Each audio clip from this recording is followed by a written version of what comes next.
Buenas noches, bienvenidos al Centro Cultural Inca Garcilaso del Ministerio de Relaciones Exteriores. Estamos muy contentos de tener esta noche a Galia Ospina, escritora, docente, literata colombiana, que está pasando unos días por nuestra capital y que ha tenido tenemos la suerte de poder contar con ella para tener este conversatorio a propósito de Julio Ramón Ribeiro. Y para la presentación y la conversación, porque la idea creo que es esta, que sea más una charla sobre Ribeiro, tenemos también a un destacado escritor peruano, Alonso Rabido Carmo, presentador además de Presencia Cultural, muy conocido, así que estamos muy contentos de tenerlos esta noche. A propósito, además, de alguna manera, de este libro, que para los que no lo han visto o han entrado rápido, está a la venta en la puerta, es el libro de Galia Ospina, sobre Julio Ramón Ribeiro, Una ilusión tentada por el fracaso, así que aquellos que lo deseen pueden adquirirlo también en la puerta de la sala Javier Pérez de Cuéllar. Así que muy bienvenidos y muchísimas gracias por estar aquí en el Centro Cultural. Buenas noches. Ahora sí. Gracias, Alejandro. Bueno, Alejandro ya adelantó algo sobre nuestra invitada, que es además profesora en la Universidad Javeriana de Bogotá. Yo también quiero pedirles una disculpa por la tardanza. En realidad estoy acá gracias a un taxista que merecería la cárcel, ¿no? Pero bueno, todo sea por Ribeiro, ¿no? Venía pensando justamente un poco en el profesor suplente, ¿no? O sea, ya pensaba que dije, no, de repente ya no, mejor no, quizás esta es una señal de que no debo llegar, pero no, acá estamos. Así que,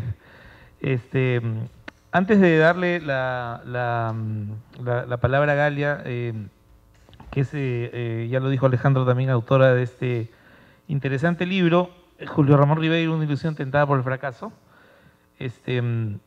yo quería compartir con ustedes algunas palabras, digamos, sobre Ribeiro. Luego tengo algunas preguntas para Galia, haré algunos comentarios también sobre su libro. Pero venía pensando justamente en que ahora, en la mañana, estaba revisando unos materiales para un libro en el que estoy trabajando, y como parte de ese libro hay una entrevista con Abelardo Oquendo, que como ustedes saben falleció hace unos meses. Bueno, él vivía en la calle Julio Ramón Ribeiro, en Miraflores, ¿no? Coincidentemente estaba pensando en eso. Son 24 años que se cumplen del fallecimiento de Julio Ramón Ribeiro, y creo que todavía la crítica tiene algunas deudas con esta obra tan importante y tan vasta también desde el punto de vista narrativo. Bueno, una primera cosa que llama la atención es el hecho de que Ribeiro fuese contemporáneo de los autores del boom y que no formara parte del boom. La explicación es más o menos conocida. El boom es un fenómeno más que nada de novelas, de modo que el cuento fue un género bastante lateral, digamos, en esas dos décadas, digamos, entre el 50 y el 70, que creo que marcan además una parte importante de la producción cuentística de Ribeiro, ¿no?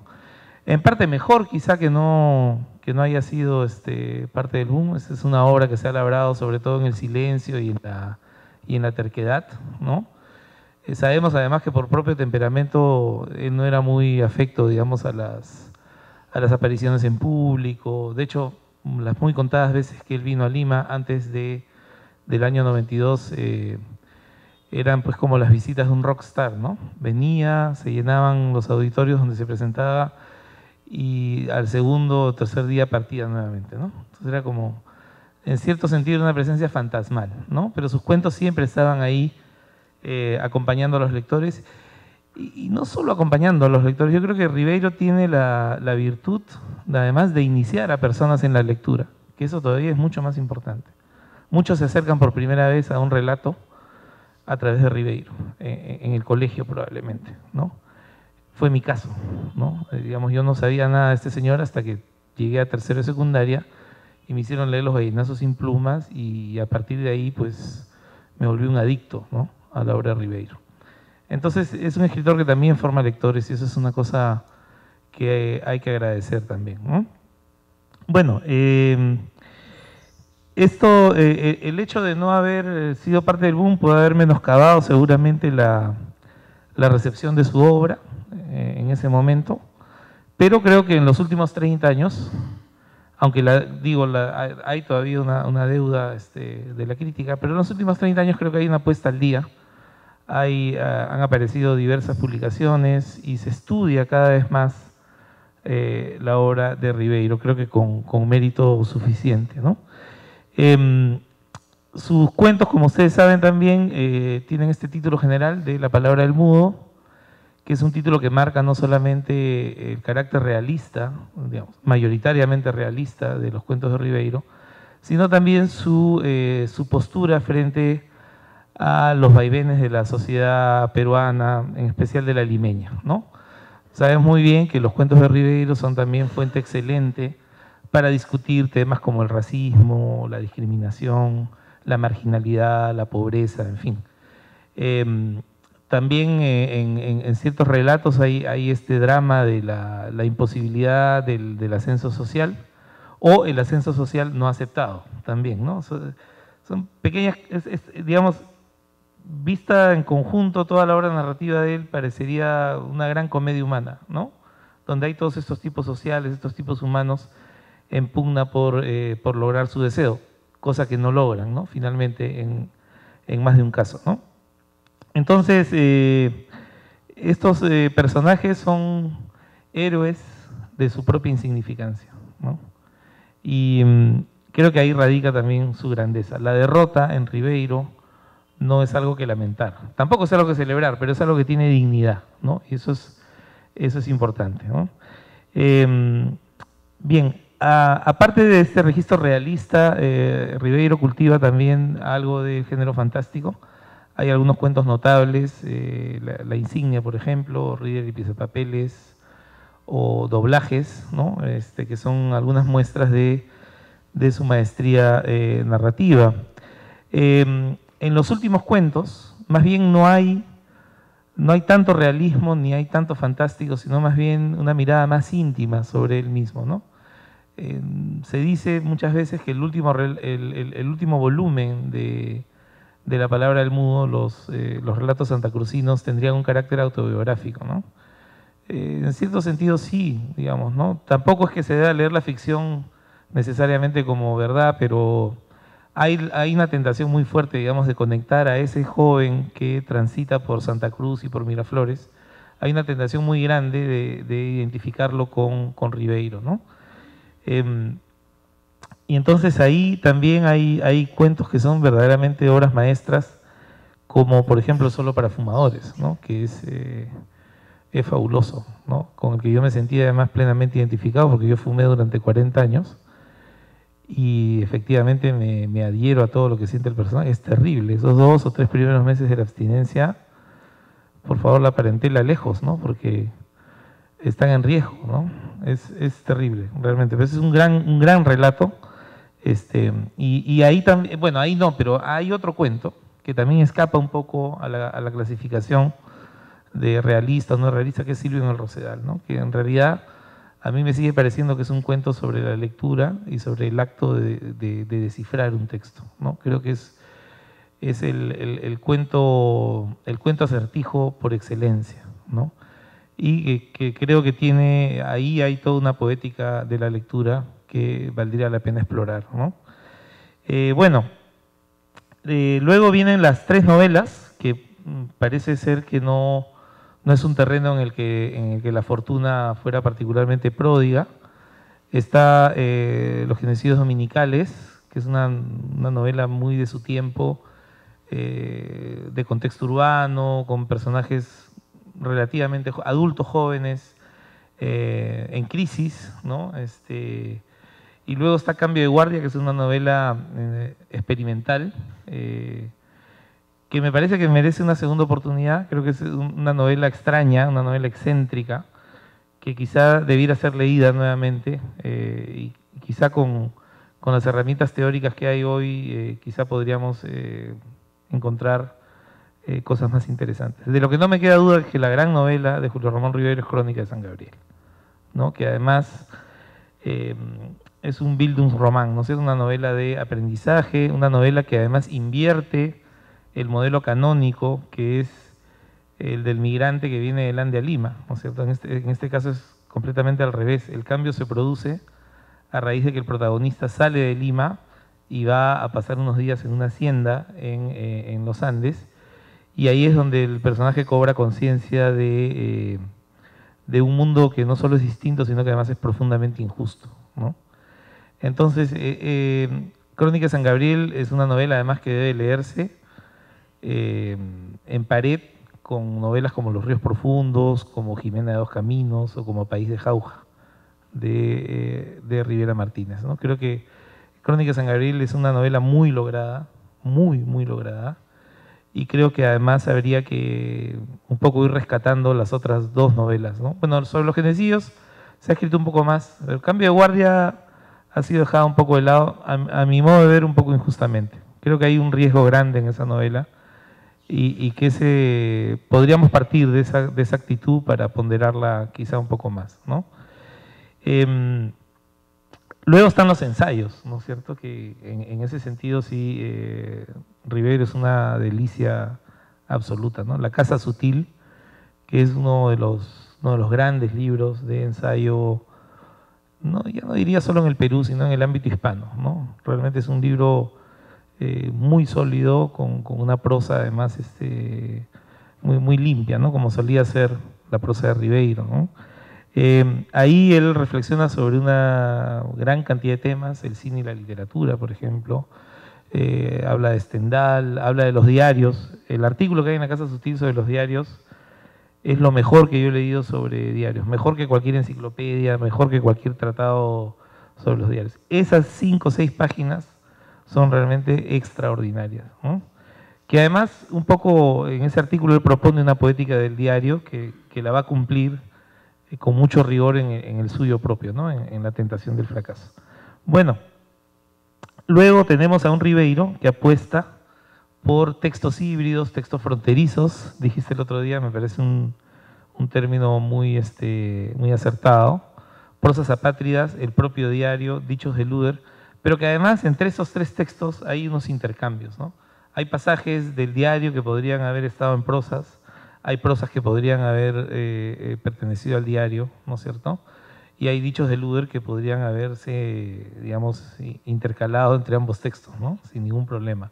Entonces hay una especie de relación genética, ¿no es cierto? Y de contigüidad entre esos 3 textos que, como digo, forman un todo muy armónico, muy coherente, y marcado por lo híbrido, ¿no? Marcado por la, a veces, poca posibilidad de definir algo genéricamente, ¿no? Eso es algo muy interesante que tienen esos textos, ¿no? Aparte de prosas, además hay un vínculo muy interesante con una gran tradición que es la de Baudelaire, ¿no es cierto? Y los carnets, Camus, ¿no es cierto? Y que además muestran a Ribeiro como un flaneur, ¿no es cierto? Como un hombre que recorre la ciudad observando críticamente su entorno, ¿no? Eso también es un texto, hace de eso un texto muy interesante.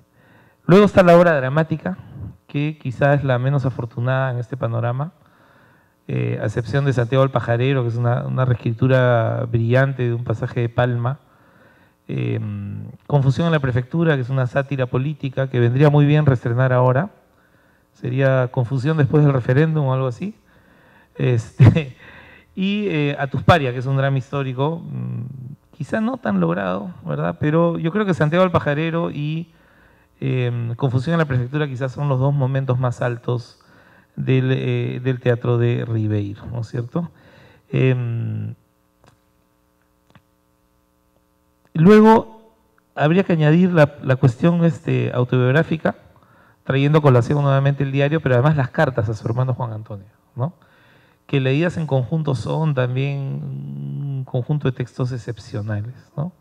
Realmente donde uno puede palpar la humanidad de Julio Ramón Ribeiro, su sensibilidad. Ya no esa distancia que uno marca cuando escribe un relato porque se enmascara a través de un narrador. Digamos, en las cartas hay un grado de autenticidad y de veracidad que difícilmente se podría conseguir en la ficción para hablar de uno mismo, ¿no? Creo que las cartas sí son de alguna forma un mecanismo para desnudarse, ¿no?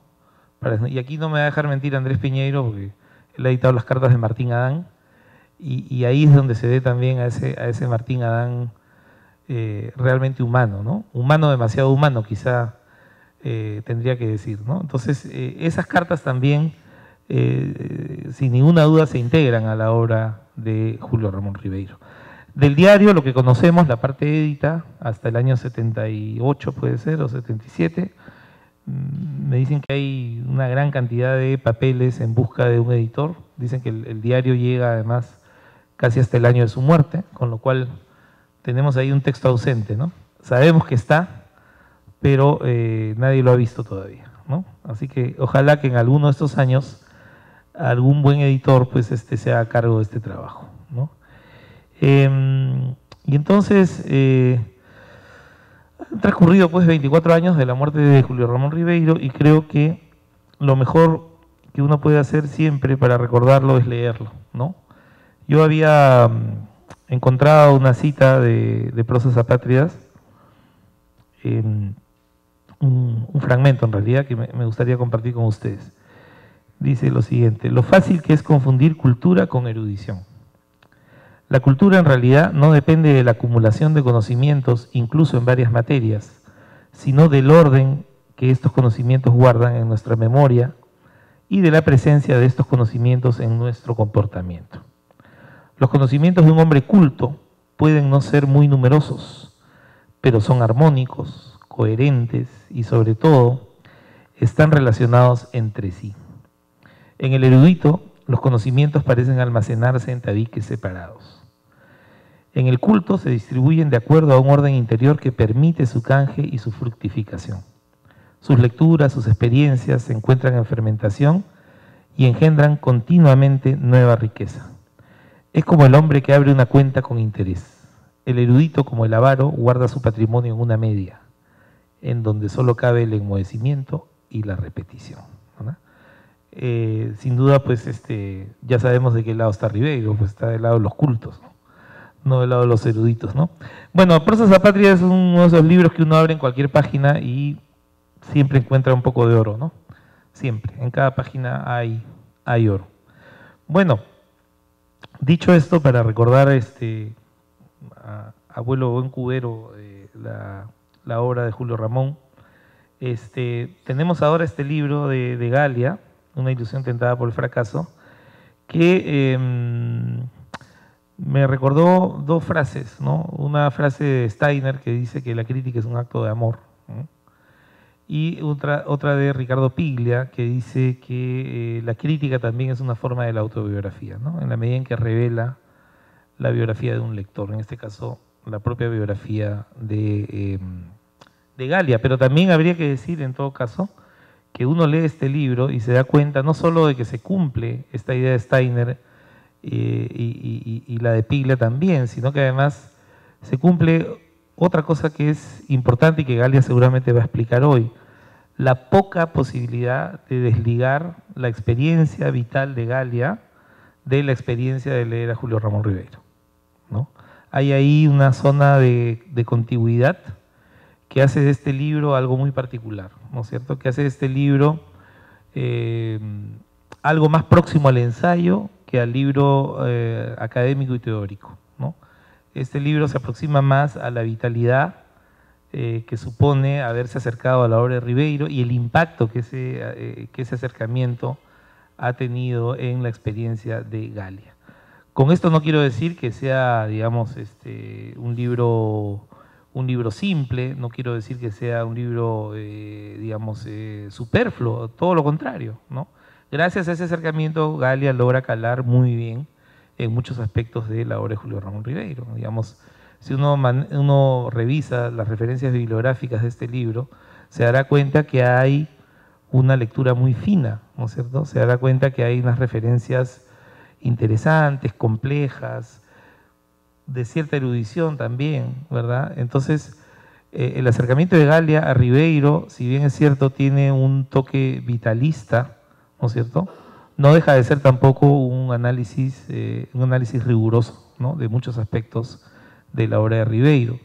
A mí hay algo que me gusta mucho de este libro, es la idea de una filosofía de la ilusión para explicar muchas veces el mecanismo que funciona en los cuentos de Julio Ramón Ribeiro, ¿no?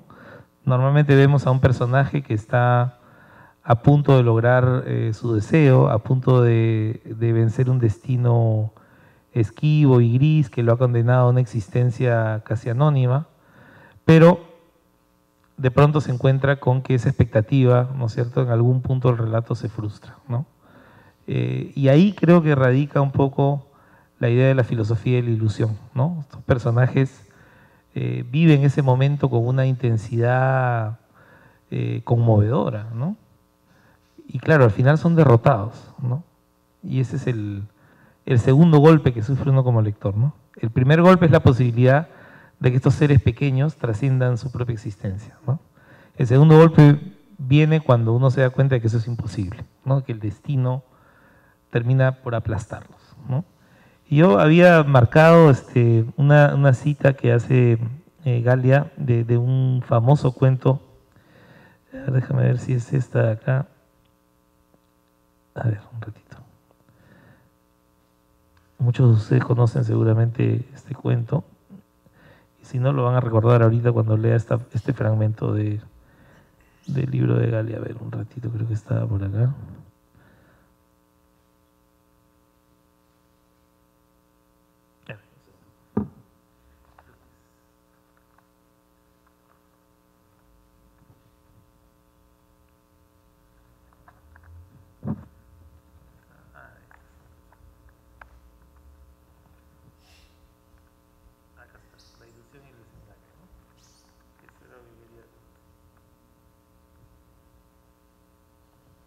Muy bien.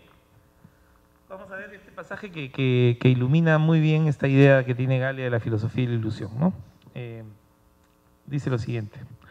A Ribeiro podría atribuírsele lo que él mismo escribió acerca de Flaubert, que de su obra, que podría definirse como una teoría del desengaño, puede deducirse una filosofía de la ilusión.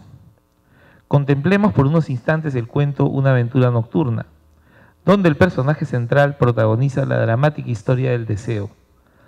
Arístides es dibujado con luz de penumbra. Los objetos que lo rodean en su minúsculo departamento de la avenida Larco reflejan su estado de demolición y desarraigo. Aquí estoy combinando la voz de Galia con algunas citas del cuento, ¿no? Ropa sucia, muebles averiados, fotografías de artistas prendidas a la pared con alfileres. Este hombre, que trabaja en los sótanos del municipio, anotando partidas del registro civil, lleva en su solapa la insignia invisible de la soledad. Él se siente partícipe de la inmensa familia de los vencidos, de los pordioseros, de los ancianos, de los olvidados. Arístides es el hombre que, siendo el emblema del fracaso, puede llegar a sentir felicidad ante la más pequeña manifestación humana. Una mirada, unas pocas palabras, bastan para darle una momentánea sensación de felicidad. Es como el toque de la piedra irrumpiendo en círculos en un lago de soledad y silencio. Una noche Arístides entra en un café después de caminar en forma errática por calles cada vez más solitarias. La propietaria lo acompaña a tomar un trago que, según ella, tiene la costumbre de compartir con el último parroquiano. Entre los dos empieza a surgir una conversación que, transfigurada en la imaginación de Arístides, tiene los tonos inusuales de Una aventura nocturna.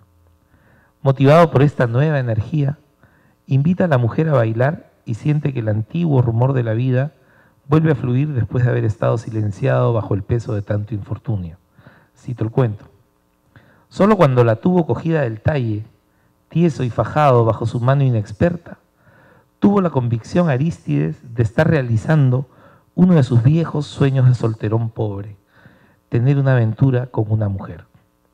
Que fuera vieja o gorda era lo de menos. Ya su imaginación la desplumaría de todos sus defectos.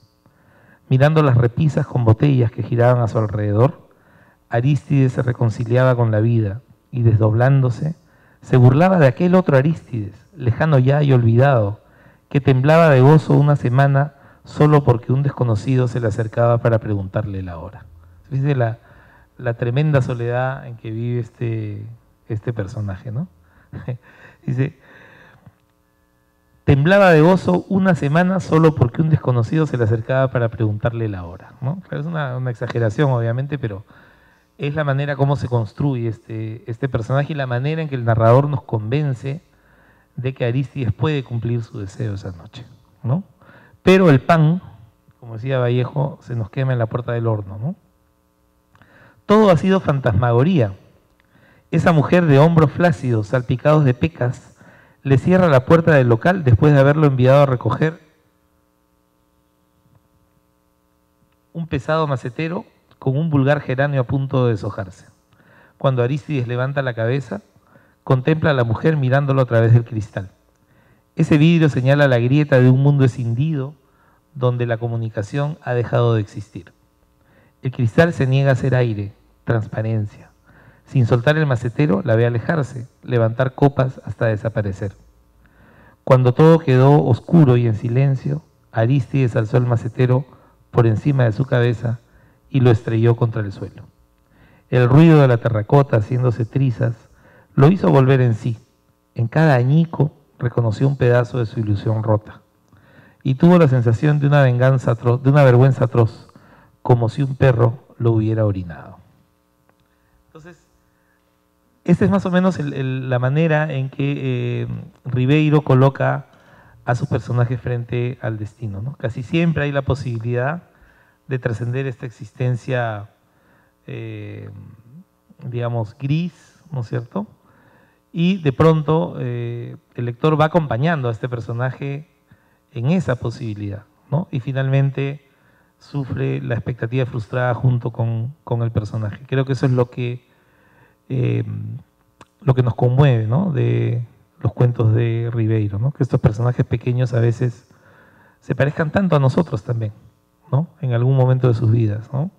Eso creo que convierte a Ribeiro en una especie de amigo o de hermano mayor que te cuenta cosas, ¿no? Que te cuenta historias. Hay esta cercanía con el lector, ¿no? Hay escritores que se preocupan más bien por lo contrario, ¿no? Mientras menos cercanía tenga con los lectores, mejor, ¿no? Pero en caso de Ribeiro creo que no, hay puentes de diálogo, hay una conversación, digamos, íntima siempre entre Ribeiro y sus lectores, ¿no? Y creo que es lo que ha practicado Galia en este libro, ¿no? Entonces, para entrar en materia, Galia dice, es imposible desligar al Julio Ramón Ribeiro que vive del Julio Ramón Ribeiro que escribe. Así que la misma frase podría decir yo sobre Galia, ¿no? Es imposible desligar a la Galia crítica, a la Galia profesora, a la Galia escritora, de la Galia lectora de Ribeiro, ¿no? Creo que hay una especie de unidad mágica y espiritual ahí, ¿no? Entonces, para empezar, Galia, yo quisiera preguntarte un poco por el nacimiento de este libro, ¿no? Quizá algunos detalles sobre la primera vez que leíste a Ribeiro, cómo fue, qué pasó, y luego cómo nace la idea de este proyecto, ¿no? Porque creo que sería, me lo quiero imaginar como un proceso, ¿no? Que empieza con este choque emocional conociendo a Ribeiro y luego tal vez pasado ese shock algún tamiz por lo racional que te hace pensar, bueno, quizás sea momento de hacer un libro sobre Julio Ramón Ribeiro, pero eso sería mejor que nos lo contaras tú. Creo que el proceso del libro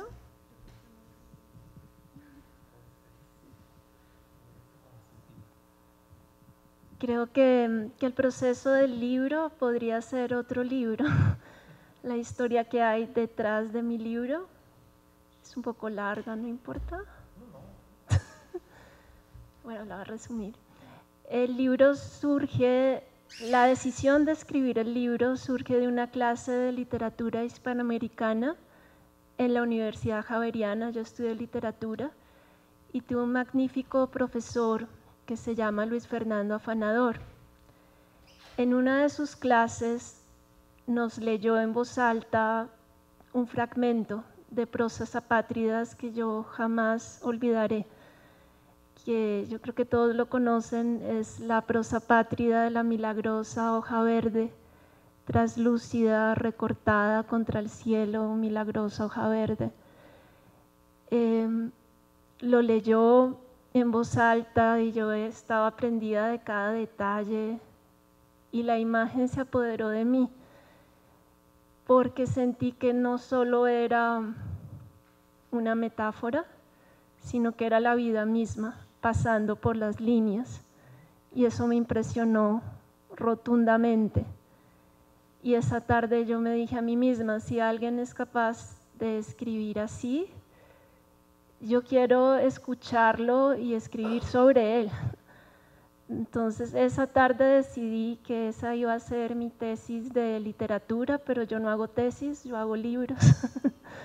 Entonces decidí que iba a escribir un libro. Pero una cosa es lo que uno decide y otra cosa es a veces lo que la vida te muestra. Y ahí me sentí como un personaje de Ribeiro, con grandes ilusiones y rotundos fracasos, porque estaba cansada de la erudición de la academia y me alejé durante un semestre a hacer un trabajo con niños en un pueblo de Colombia muy frío y muy hosco y muy hostil y distante. Y en ese pueblo me pasó de todo. Me enfermé, un insecto me picó la pierna y me dio erisipela, casi la pierdo. Mi hermano tuvo que recogerme en el pueblo. Antes de eso había fracasado en el amor, me habían abandonado. Entonces, como comprenderán, yo no tenía deseos de escribir, pero sabía que el libro me esperaba en Colombia, que yo tenía que escribir ese libro. Yo lo había prometido y yo sentía el llamado de Ribeiro, yo sentía que debía escribirlo, pero estaba muy, muy golpeada por la vida y mi profesor, un profesor maravilloso que tuve que se llama Mario Mendoza, fue a mi casa con un ramo de rosas rojas, chocolates y un regaño poderoso. Entonces me dijo que yo qué esperaba, que yo porque andaba dándome lujos de estar triste, que yo no podía perder el tiempo, que yo tenía que escribir ese libro, que yo no era una niña rica como para deprimirme.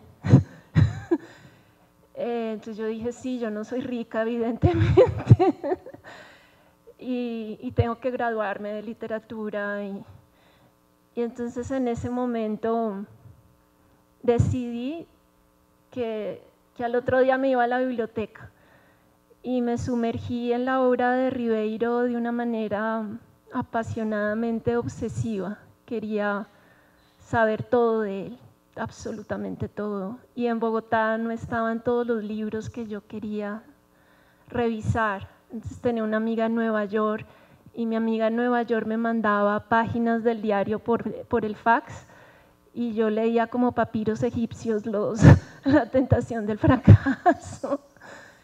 Y cada vez que leía más de Ribeiro me fascinaba, me atrapaba. Y hacia la mitad de la escritura del libro, porque yo siempre lo vi como un libro, ya no supe dónde comenzaba mi voz y dónde terminaba la de Julio Ramón Ribeiro. Eso me impresionó y sentí que los párrafos llegaban enteros, como dictados, y yo los transcribía. Lo difícil fue terminar el libro porque había sido una aventura de 2 años y yo no quería terminarlo. Y mi padre fue el que me dijo, ya no puedo pagarte más derechos de grado, tienes que graduarte. La vida no es una tesis, recuerdo mucho esa frase. Y con mucha nostalgia me fui al Altillo como Silvio Rosedal lo hizo.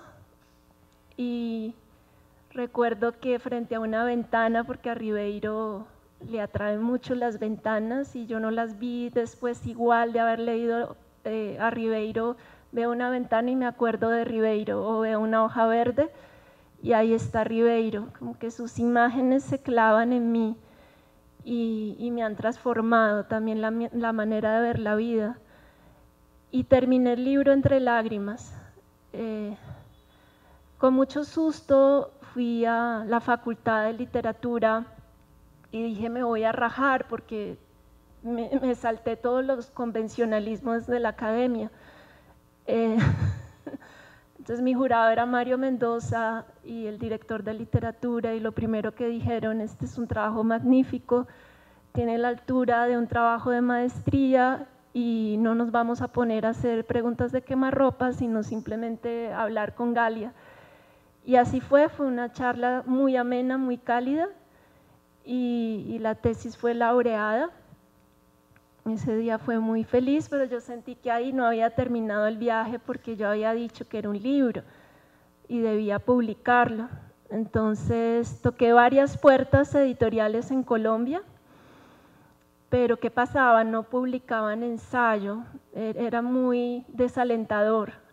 Toqué la puerta de Planeta y me dijeron, no, vete de vuelta con tu manuscrito porque aquí no publicamos ensayo, y es más, yo no lo voy a leer. Recuerdo esa respuesta y fue atroz. Tuve otro rechazo también de Medellín, de la editorial EAFIT, que me dio mucha rabia porque dijeron que el libro estaba muy bien escrito, pasaba todas los chicks, pero había uno que no pasaba y era que el libro decían que no tenía salida en el mercado. Entonces lo rechazaron. Y yo no había tocado la puerta de mi propia universidad, que es la Universidad Jorge Tadeo Lozano, y la toqué, pero no esperando nada, sin expectativas. Y recuerdo que el editor, Alonso Velasco Rojas, leyó el libro en 3 días y me dijo lo siguiente, eso siempre me impresionó.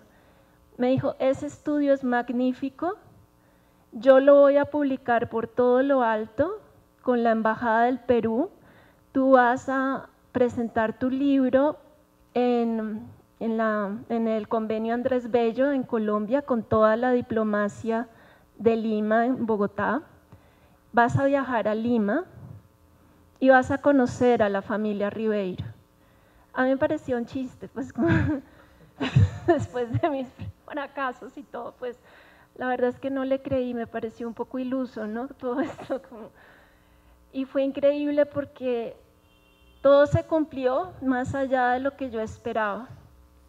Viajé a Lima en el 2006, publiqué el libro en la Tadeo con el apoyo de la Embajada del Perú. El alcalde de Miraflores me auspició el viaje a Lima, conocí a la familia de Julio Ramón Ribeiro, conocí las calles de Lima sobre las cuales yo había escrito. Entonces fue muy emocionante porque yo decía, yo escribí sobre Miraflores, pero otra cosa es verlo en directo. Y así fue que nació este libro. Un poco para quizá dar un poco más de contexto, ¿qué otros lectores tiene Julio Ramón Ribeiro en Colombia? Digamos, ¿qué podemos decir de la recepción de este autor en Colombia? O sea, si tú has escrito un libro y has tenido un jurado, digamos, eso quizá tenga un efecto multiplicador, ¿no? Quizá hay otros académicos o otros críticos también interesados en la obra de Ribeiro. ¿Eso es cierto? Yo noto más receptividad aquí en Lima, pero en Colombia también tiene seguidores fuertes. Por ejemplo, está el escritor Santiago Gamboa, que escribió una novela que se llama El síndrome de Ulises, y es un personaje que va a París y fracasa rotundamente porque se desmistifica todo el mito de París. Y en uno de los capítulos aparece una larga entrevista que Santiago Gamboa le hizo en la vida real a Julio Ramón Ribeiro. Y Julio Ramón Ribeiro accedió a esa entrevista. La anécdota es muy curiosa porque Santiago Gamboa estaba deprimido en París y llamó a Ribeiro. Entonces Ribeiro le preguntó Santiago le dijo, yo quiero ir a verte. Entonces Ribeiro primero lo sondeó, ¿no? Como, ¿y cómo está tu estado de ánimo? No, estoy deprimido. Perfecto. Entonces, puedes venir acá.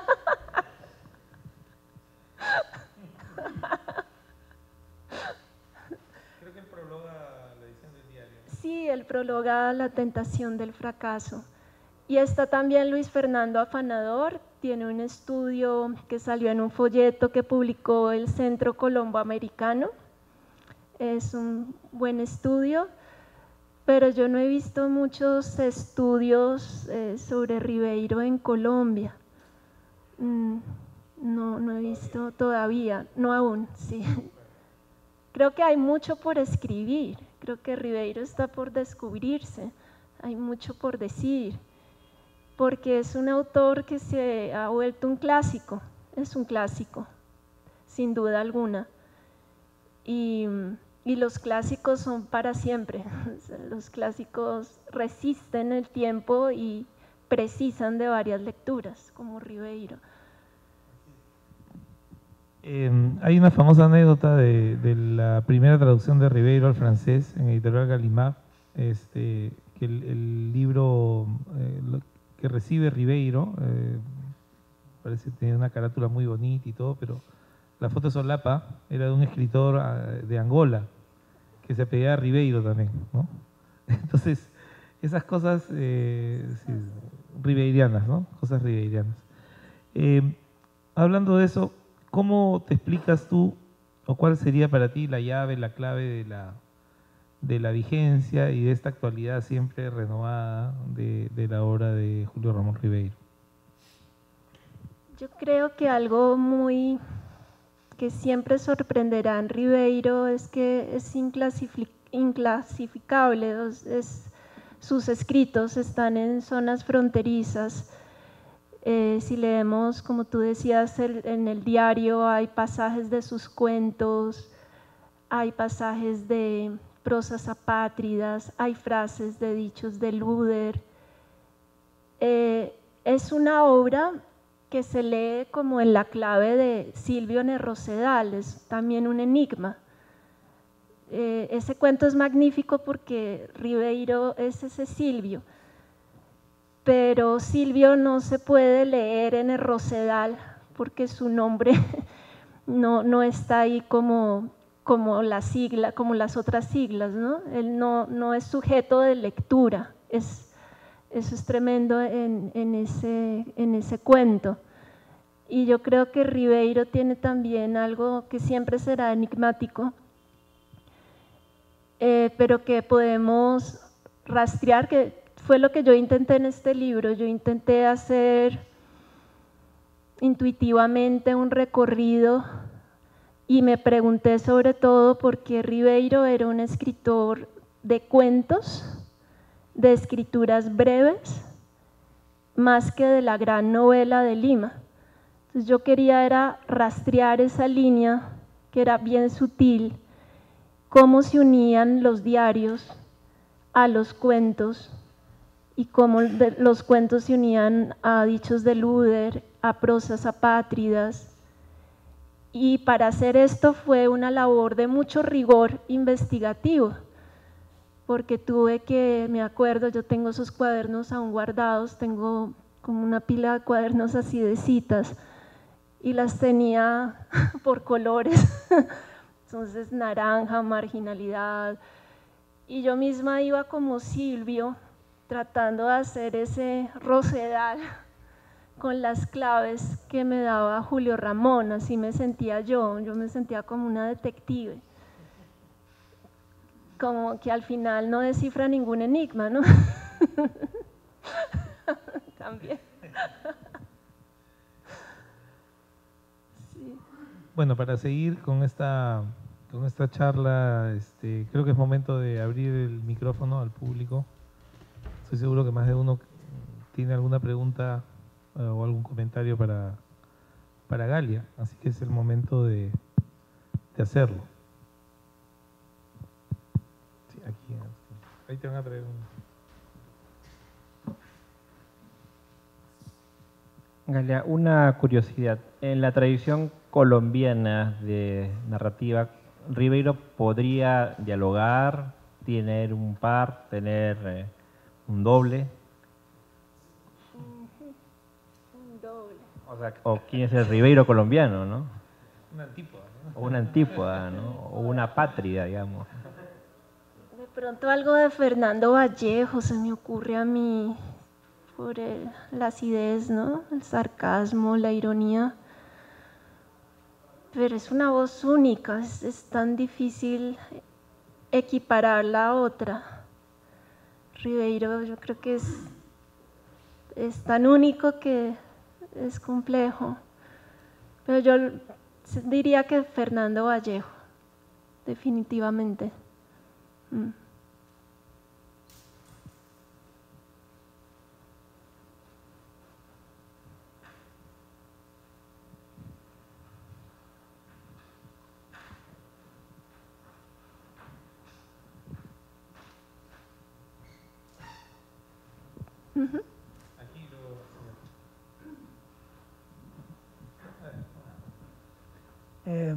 Mis felicitaciones para la escritora colombiana. Me parece que es muy valioso que alguien latinoamericana, en este caso, se haya ocupado de un gran escritor nuestro. Una pregunta un tanto especial. Tú como dama y como escritora y como colombiana, ¿cómo nos podrías describir la recepción que tuviste por los familiares de este gran escritor? Sí, ese viaje fue increíble, inolvidable, diría yo. Lo recuerdo como si fuera ayer. Me dieron un regalo el día justo antes de venir a Bogotá y fue conocer el apartamento de Julio Ramón Ribeiro en Barranco. Yo no sabía que ese apartamento estaba tal cual él lo había dejado. Y los sobrinos, Juan Ramón Ribeiro, Gonzalo, estaba Lucy también, estaba Santiago, Markovich. Nos hicieron un recorrido por la casa, por el apartamento. Y yo recuerdo que yo me sentía como en otro mundo, transportada a otra realidad. Y uno de los sobrinos había comprado mi libro porque decía que yo tenía que dedicárselo a Julio Ramón Ribeiro en la terraza de Barranco, que había sido uno de los lugares donde él escribió algunos pasajes de prosas apátridas. Recuerdo que muy conmovida yo me fui a la terraza, miré ese mar precioso de Barranco, porque ustedes tienen acá unos atardeceres sublimes, y lloré y escribí, yo no sé qué escribí, pero era larguísimo, eso no era una dedicatoria, eso era como una epístola. Y el sobrino era impresionado, me miraba como decía, ¿ya terminaste, Galia? Y yo, no, espérate, espérate. Escribí algo sentidísimo, no recuerdo qué, pero sé que me salió del alma, profundo. Y después me invitaron a brindar en el apartamento de Barranco y recuerdo siempre la frase y me dijeron, ahora tú eres parte de la familia Ribeiro. Es increíble que en 12 días hayas logrado entrar así en nuestros afectos. Y el libro de Julio Ramón fue muy lindo, lo pusieron en mi libro, lo pusieron en la biblioteca personal de Julio Ramón y yo miré al lado de quién quedaba y quedaba al lado de los clásicos del siglo XIX en esas ediciones preciosas que tenía Ribeiro para leer a sus clásicos. Y yo creo que eso para mí fue más que ganar cualquier premio, eso fue un reconocimiento, un regalo, una amistad que está ahí. Y también me mostró lo poderoso que es un libro. Eso me impresiona, cómo un libro te lleva a un lugar y cómo un libro te lleva a encuentros humanos y entrañables que se vuelven parte de tu ser.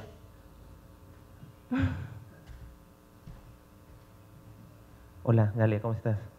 Muy conmovida.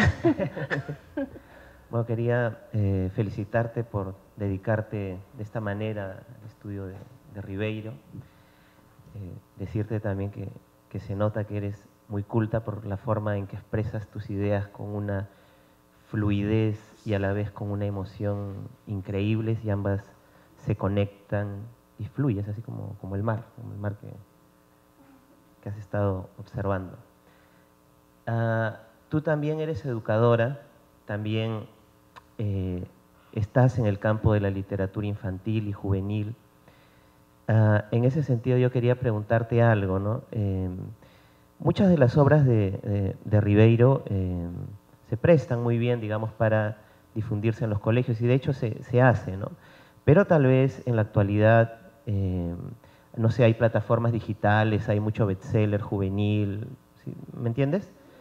Entonces, de pronto, desde esta perspectiva tuya de la educación, de la promoción de la lectura, no sé, si tuvieras aquí a un grupo de docentes de secundaria, por ejemplo, ¿qué le podrías aconsejar sobre cómo promover la obra de Ribeiro, de hacerla más, de hacer un acercamiento más empático, digamos, con los chicos? Un primer acercamiento, porque seguro que lo leen y se conectan, ¿no? Pero eso sería.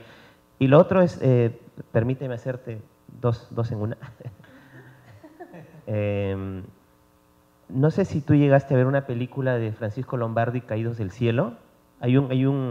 Bueno, ahí Francisco Lombardi, que es uno de nuestros cineastas mayores, llevó al cine uno de los cuentos de Los gallinazos sin plumas de Ribeiro. Hizo una adaptación muy, muy bella, ¿no?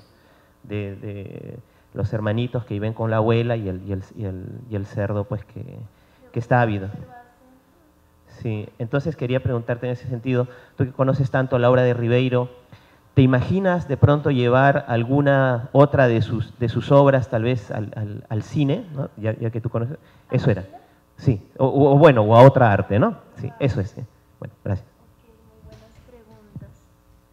Sí, en cuanto a lo que me preguntas de la educación, hay algo que es muy sencillo y que acerca mucho en las aulas, ya sean de colegio o universitarias, y es volver a retomar la práctica de la lectura en voz alta, porque leer en voz alta es un arte, y cuando lees, por ejemplo, un pasaje de prosas apátridas de una manera sentida, sintiendo las palabras, habitando los sonidos, coloreándolos, eso ya acerca profundamente.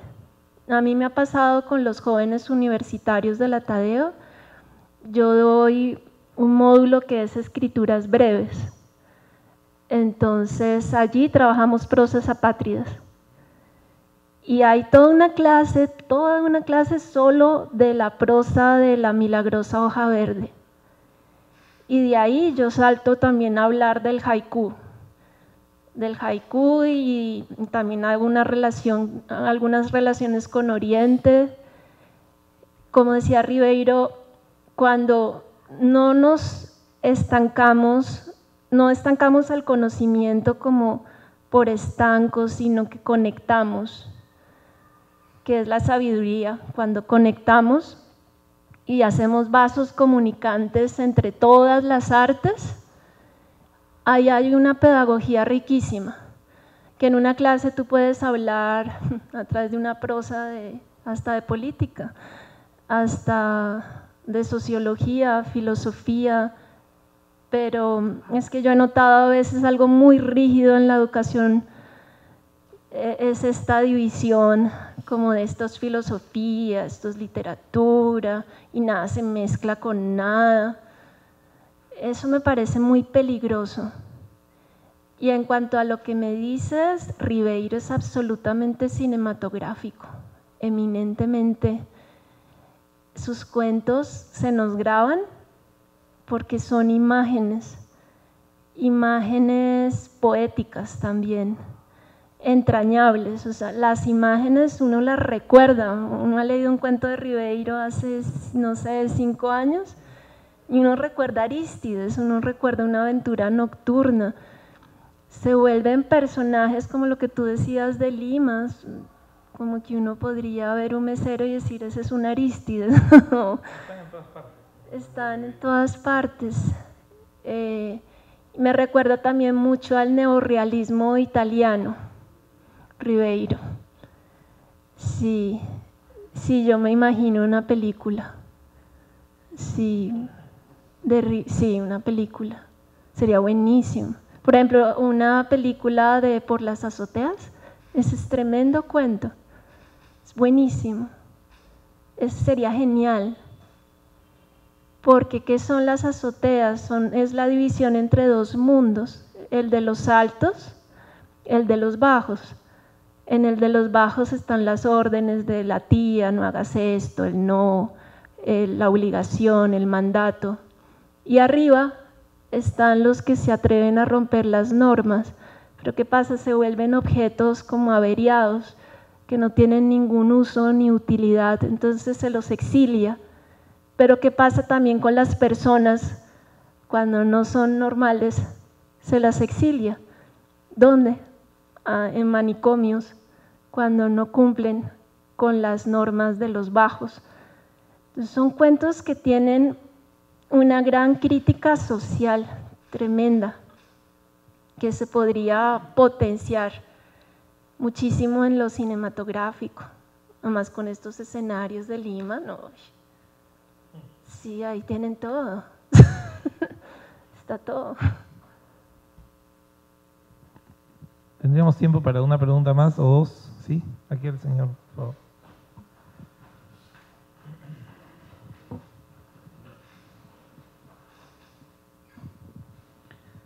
Pido disculpas previas porque me quiero salir del terreno de los cuentos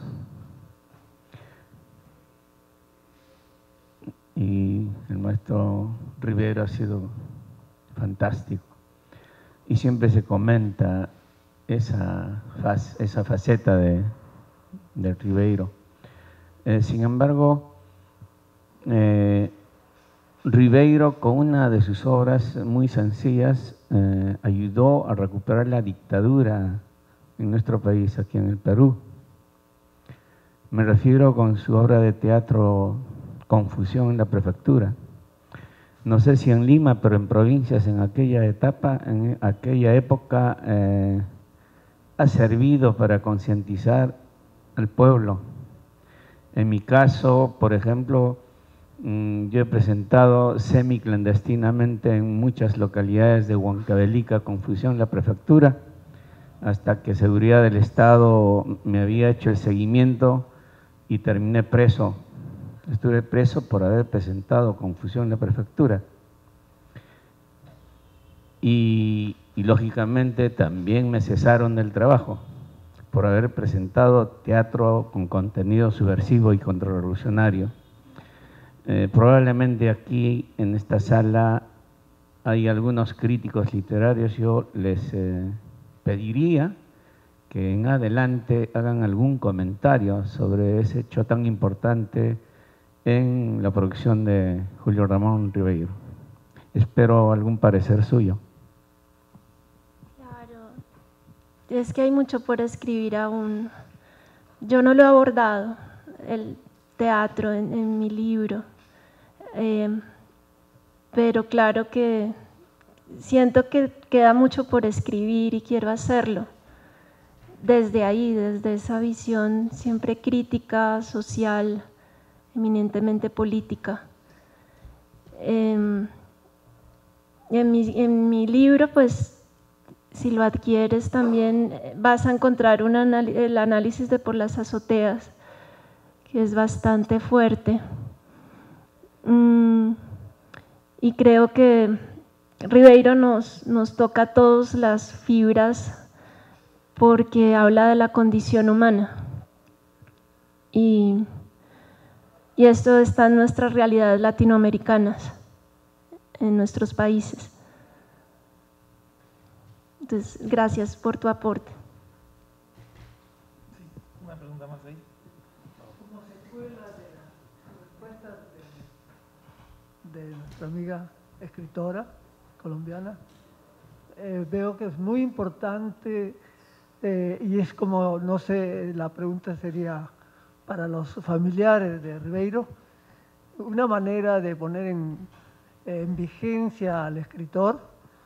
Están permitiendo la visita a ese estupendo departamento del cual nos ha hablado la escritora. Hay la posibilidad de que lo abran al público. Me parece que sería una magnífica manera de traer al momento, a la actualidad, al escritor.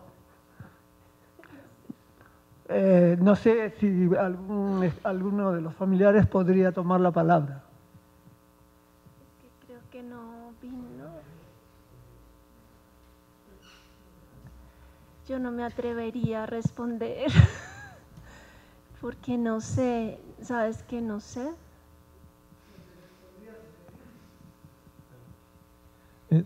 No sé si me deja. Mire, lo que pasa es que vivimos en un país que suele ser bien ingrato con estas cosas.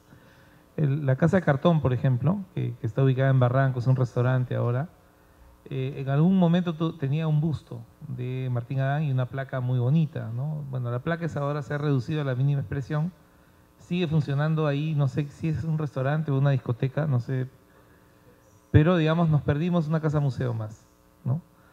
La de Ricardo Palma se conserva felizmente gracias un poco a la Real Academia, bueno, a la Academia Peruana de la Lengua que funciona ahí y que se ha preocupado además de conseguir fondos y junto con el municipio de Miraflores es una casa magnífica, digamos, pero no tenemos costumbre de tener casas museos. La casa de Ramón Castilla aquí en el centro ya casi no existe. El Palais Concert es la tienda Paris. Entonces, digamos, creo que hay mucho que hacer por ahí todavía por la memoria, ¿no? de estos hombres que nos han dado tanto, ¿no? Y da pena realmente ver cómo estos inmuebles o quedan silenciados o digamos o se pierden, ¿no? Se van a otra cosa, ¿no? Y como ese ejemplo hay muchísimos, ¿no? Hay muchísimos. No sería mala idea quizá, ¿no? No sé si los vecinos del edificio estarían muy contentos con el turismo ahí, pero en fin, habría que inventar otra manera, quizá que en algún museo Ribeiro tuviese un lugar especial, por ejemplo, o que su biblioteca fuese trasladada a un lugar donde las visitas fueran un poco más apropiadas, quizás, ¿no? No sé, algo así. Sí, se me acaba de ocurrir una cita del mismo Ribeiro que habla de la importancia de tener una casa. Y vendría bien, ¿no es cierto?, leerlo. Es una cita que valdría la pena leer. Está en la página 195. Es muy bella la cita. Dice: es necesario dotar a todo niño de una casa, un lugar que aún perdido pueda más tarde servirle de refugio y recorrer con la imaginación buscando su alcoba, sus juegos, sus fantasmas.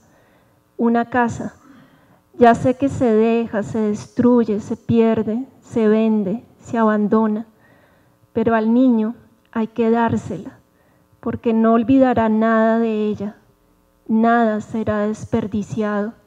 Su memoria conservará el color de sus muros, el aire de sus ventanas, las manchas del cielo raso y hasta la figura escondida en las venas del mármol de la chimenea. Todo para él será atesoramiento. Más tarde no importa, uno se acostumbra a ser transeúnte y la casa se convierte en posada, pero para el niño la casa es su mundo, el mundo. Niño extranjero, sin casa, en casas de paso, de paseo, de pasaje, de pasajero, que no dejarán en él más que imágenes evanescentes de muebles innobles y muros insensatos. ¿Dónde buscará su niñez en medio de tanto trajín y tanto extravío?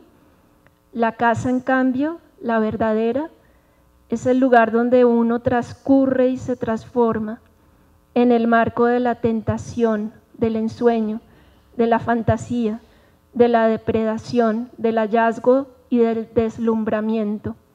Lo que seremos está allí, en su configuración y sus objetos.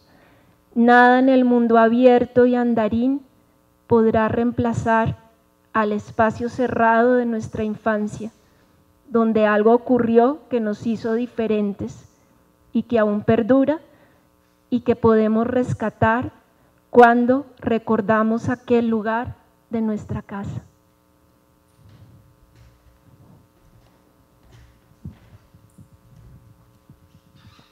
Bien, quiero agradecer la presencia de todos ustedes, la hospitalidad del Centro Cultural Inca Garcilaso y por supuesto la presencia también de Galia, que ha compartido con nosotros parte de este trabajo que es su pasión, que es, digamos, una y la misma cosa, ¿no?